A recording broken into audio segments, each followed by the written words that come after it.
आज इस वीडियो में हम आपको कृष्ण जन्माष्टमी के सरल उपाय बताएंगे। दोस्तों, अगर आपके जीवन में कोई समस्या, कोई परेशानी चली आ रही है या फिर कोई इच्छा है, कोई मनोकामना है जिसकी पूर्ति नहीं हो रही है, तो आप ये सरल उपाय बहुत ही आसानी से कर सकते हैं। दोस्तों, अगर मेरे चैनल पर पहली बार आए हैं तो हमारे चैनल को सब्सक्राइब कर लीजिए, वीडियो पूरी देखिएगा। वीडियो पसंद आती है तो लाइक शेयर जरूर करिएगा। पहला उपाय है दोस्तों, अगर आपके जीवन में मान सम्मान यश की कमी है तो आप कृष्ण जन्माष्टमी के दिन भगवान श्री कृष्ण के मंदिर में जाकर पीले रंग का सामान, जैसे कि आप अनाज ले सकते हैं, कपड़े ले सकते हैं, मिठाई वगैरह ले सकते हैं, या फिर कोई भी ऐसी चीज ले सकते हैं जो पीले रंग की हो, जो मंदिर के उपयोग में आए, तो ऐसी चीजों का आप जाके दान करें। ऐसा करने से देखिए आपके जीवन में मान सम्मान सब बढ़ जाएंगे, यश की प्राप्ति होगी।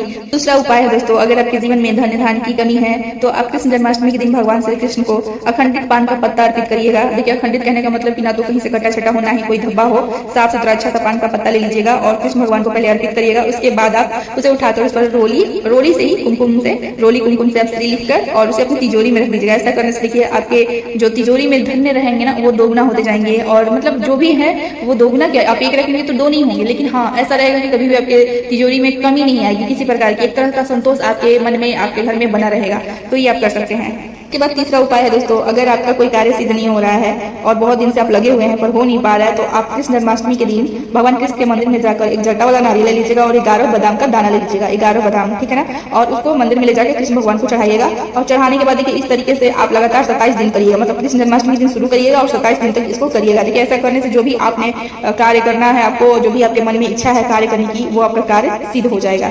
बाद अगर आप कोई नौकरी की तैयारी कर रहे हैं और आपकी हो नहीं पा रही है, या फिर आपके व्यापार में कमी आ रही है, मतलब अच्छे से आपका व्यापार फल नहीं रहा है, तो आप कृष्ण जन्माष्टमी के दिन ये उपाय भी आप कर सकते हैं। देखिए, जिस दिन कृष्ण जन्माष्टमी होगी उस दिन आप 9 साल से कम उम्र की बच्चियों को, मतलब 7 कन्या को, ठीक है, 9 साल से कम उम्र की 7 कन्याओं को घर में बुलाकर उन्हें सफेद भोजन, यानी कि जैसे खीर हो गया या फिर कोई सफेद मिठाई हो गई, इस तरीके का सफेद भोजन उन्हें खिलाइएगा और अपनी इच्छा अनुसार उन्हें कुछ भी उपहार दे सकते हैं, आप कुछ भी भेंट कर सकते हैं। तो ऐसा आपको कम से कम 5 या 7 शुक्रवार लगातार करना है। तो ये अगर आप करते हैं ना, तो आपकी नौकरी या फिर जो भी व्यापार है उसमें आपकी उन्नति होने लगेगी। आपकी नौकरी है जो, उसके लिए आपकी राहें जो है खुल जाएंगी। तो ये आप कर सकते हैं। उसके बाद सुख समृद्धि की प्राप्ति के लिए कृष्ण जन्माष्टमी के दिन आप ये उपाय कर सकते हैं कि कृष्ण जन्माष्टमी के दिन रात में जब चंद्रमा उदय हो तब आप श्री कृष्ण जी का अभिषेक करें, केसर में से दूध से अथवा पंचामृत से आप उनका अभिषेक करें। उसके बाद गंगा जल से अभिषेक करें और उन्हें वस्त्र बनाएं और उसके बाद आप भोग लगाकर उनकी पूजा अर्चना करें। ऐसा करने से आपके घर में हमेशा सुख समृद्धि बनी रहेगी। इसके बाद अगला उपाय आप परिवार के सुख शांति के लिए, खुशहाली लाने के लिए परिवार में ये कर सकते हैं। तुलसी के पौधे के पास आप गाय के घी का दीपक जलाएं। उसके बाद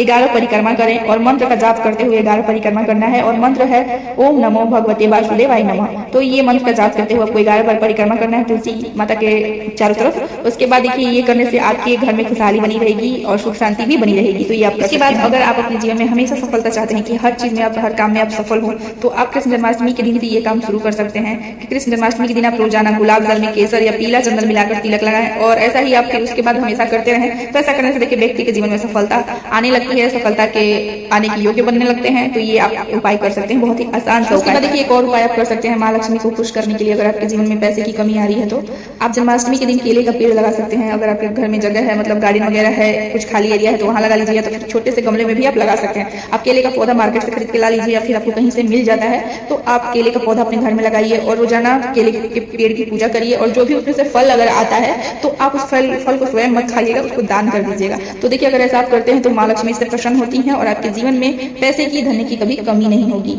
इसके बाद धन्य दान के लिए एक और आप उपाय कर सकते हैं कि जन्माष्टमी के दिन आपको दक्षिणावर्ती शंख ले लेना है। देखिए, ध्यान सुनिएगा, दक्षिणावर्ती शंख, बाकी कोई शंख नहीं, और उसमें आपको जल भर के भगवान श्री कृष्ण का अभिषेक करना है। ऐसा करने से माँ लक्ष्मी प्रसन्न होंगी और आपके घर में धन की, सुख समृद्धि की कभी भी कमी नहीं होगी। उसके बाद एक उपाय आप और कर सकते हैं कि जन्माष्टमी के अवसर पर आप ईशानपुर, जिस दिन जन्माष्टमी का, मतलब जन्माष्टमी का त्यौहार होगा, उस दिन आप ईशानपुर में गाय के घी का दीपक जलाइएगा और 11 बार आपको एक मंत्र का उच्चारण करना है। मंत्र है ओम नमो भगवते वासुदेवाय नमः। इस मंत्र का आपको भगवान का ध्यान धरते हुए जाप कर लेना है। तो ये देखिए, अगर आप करते हैं तो आपके जीवन में सुख समृद्धि और धन की कमी नहीं होगी, बनी रहेगी सब कुछ, मतलब आपके जीवन में जो भी होगा सब अच्छा होगा, ठीक है। तो ये सारे उपाय आप कर सकते हैं, बहुत ही साधारण से और मतलब सरल उपाय हैं।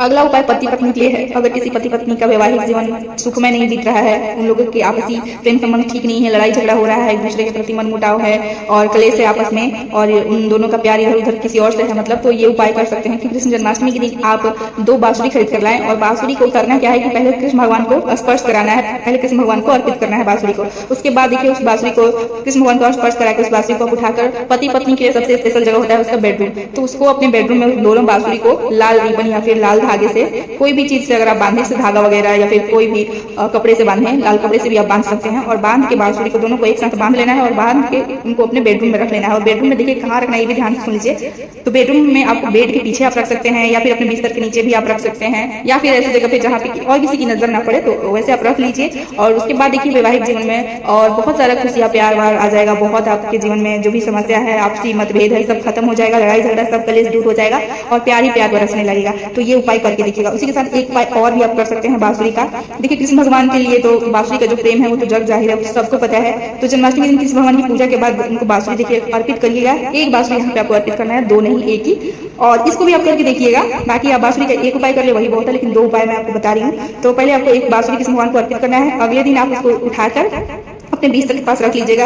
ऐसा अगर आप कर लेते हैं, देखिए दोनों सेम ही है, आप एक कर लीजिए या फिर दो बांसुरी का कर लीजिए या फिर एक बांसुरी का कर लीजिए। इससे क्या है, अगर देखिए दो बांसुरी का उपाय है जिनके पति पत्नी के बीच में काफी लड़ाई झगड़ा चल रहा है किसी और के लिए, वो ये कर सकते हैं। और ये उपाय है एक बांसुरी का जो पति पत्नी के बीच में प्रेम ठीक ठाक नहीं है, मनमुटाव उनका आपसी तालमेल नहीं बैठ रहा है, वो ये कर सकते हैं। तो एक बांसुरी का ये उपाय है, करना कुछ नहीं है, बस बांसुरी को कृष्ण भगवान को अर्पित करना है। अगले दिन उठा के बांसुरी को अपने बिस्तर के पास रख लेना है। तो ऐसा करने से देखिए जो भी तनाव होगा मियाँ बीवी के बीच में वो खत्म हो जाएगा और पति पत्नी के बीच में प्रेम बढ़ने लगेगा। अगर मियाँ बीवी में बहुत ज्यादा लड़ाई झगड़ा होता है तो आप ये वाला उपाय कर सकते हैं। ये लड़ाई झगड़ा के लिए है कि जन्माष्टमी के दिन आप अपना एक मोर पंख लेकर आइएगा और मोर पंख से देखिए ये उपाय करना है। तो मोर पंख लाना है और उसे कृष्ण भगवान को स्पर्श करा के और मन में देखिए जो भी आपकी परेशानी है, सारे उपाय जो भी आप करते हैं ना, तो उस टाइम आपको वही जो भी आपकी इच्छा है, परेशानी है, उसका उच्चारण करते रहना है, मन ही मन प्रार्थना करते रहना है भगवान से और उसके बाद वो उपाय किया जाता है। तो आप मोर पंख लेकर आए और मोर पंख को कृष्ण भगवान को स्पर्श करा के आप उसको अपने बेडरूम में उत्तर या पूर्व दिशा की दीवार पर आप लगा दीजिए। इससे क्या होगा कि आप मियाँ बीवी के जीवन में जो भी समस्या है जिसकी वजह से लड़ाई झगड़ा होता है वो खत्म हो जाएगा। देखिए तो ये उपाय जो है वो खीरे का उपाय है। खीरा से इस उपाय को कर सकते हैं। और कहते हैं कि खीरे के बिना जन्माष्टमी पर श्री कृष्ण की पूजा अधूरी मानी जाती है और इस दिन खीरा से ही भगवान कृष्ण का जन्म भी कराया जाता है। तो खीरा बहुत ही अहम है इस दिन। तो कृष्ण जन्माष्टमी के दिन आप जो खीरा भगवान को जन्म कराने के लिए लेकर आते हैं, आप उस खीरे का रात में डंठल काट के और जन्म कराते हैं। तो वही खीरा आप अगले दिन जिस महिला की संतान प्राप्ति में कुछ दिक्कतें आ रही हैं, बाधाएं आ रही हैं, जो भी परेशानियां हैं जिस वजह से वो मां नहीं बन पा रही है, तो उस महिला को आप ये खीरा खिला दें प्रसाद रूपी। और अगर ये खुद आप उपाय करें तो आप खुद खा लीजिए। देखिए माना जाता है कि ऐसा करने से संतान की प्राप्ति में आ रही जो भी बाधा होती है वो सब दूर हो जाती है और जिसकी भी सोनी गोद है वो जल्दी ही भर जाती है। तो खीरे से आप ये उपाय कर सकते हैं। उसके बाद एक उपाय और कर सकते हैं आप संतान प्राप्ति के लिए। खीरा मतलब कृष्ण जन्माष्टमी के दिन खीरे का भोग लगाकर अगले दिन आप 7 कन्या या फिर 5 कन्याओं को आप 7 शुक्रवार या फिर 5 शुक्रवार को इस तरीके से खिलाते हैं, मतलब प्रसाद रूपी आप खिलाइए। उसके बाद देखिए आपके जीवन में संतान की प्राप्ति हो जाएगी, जो भी है परेशानी वो सब दूर हो जाएगी और धन धान्य की भी कमी नहीं होगी और धन आय सब में बढ़ोतरी होने लगेगी।